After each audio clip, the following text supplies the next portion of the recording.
Regression və confirmation olmaqla testlərimizi iki yerə bölə bilərik. Confirmation testing orijinal qüsurun uğurla aradan qaldırıldığını təsdiqləyir. Regression testing təsdiq edir ki, artıq təsdiqi yoxlanılmış düzəliş də daxil olmaqla, yəni ki, confirmation testing də daxil olmaqla dəyişiklik nəticəsində heç bir mənfi nəticə yaranmayıb. Nümunə üçün deyək ki, biz tester olaraq hər hansısa bir bug'ı report eləmişik və bu baş verir birinci mərhələdə. Bug tapmışıq və bunu report eləmişik.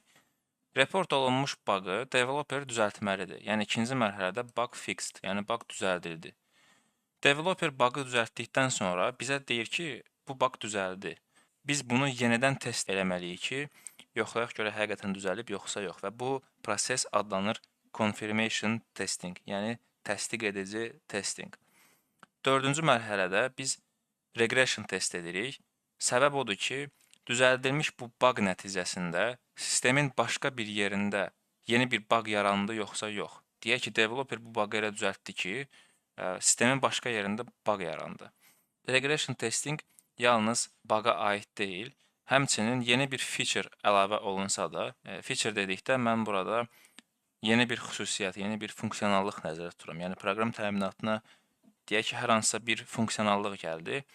Buna biz feature deyirik. Əlavə olunmuş yeni bir feature nəticəsində sistemin başqa bir yerində bug yarandı, yaranmadı, onu yoxlamaq üçün regression test edirik. Həyatdan bir nümunə vermək istəyirəm. Hər bir evdə ən azı 2 ədəd sudan istifadə etmək üçün kran olur. Biri mətbəxdə, digəri isə vannada.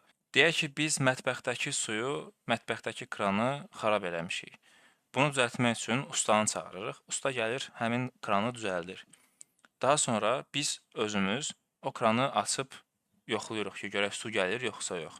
Ustanın düzəltdikdən sonra bizim ikinci dəfə yoxlamağımız adlanır confirmation testing. Mətbəxdə düzəldilmiş kran nəticəsində vannada olan kran xarab olursa, yəni deyək ki, usta gəldi mətbəxdəki kranı düzəltdi, mətbəxdəki kranı elə düzəltdi ki, vannadakı kran xarab oldu. Və bu test, yəni biz mətbəxdə düzəldilməsinə baxmayaraq gedib vannada da bunu yoxlayırıqsa, bu adlanır regression testing.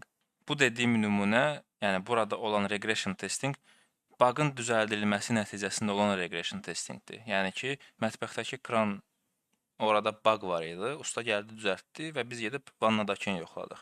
Deyək ki, evimizdə 2 ədəd kran var, biz üçüncüsünü əlavə eləmək istəyirik. Bu əlavə olunmuş üçüncü kran nəticəsində gedib yoxlamalıyıq ki, görək digər ikisində problem yaranıb yoxsa yox. Bu da adlanır regression testing.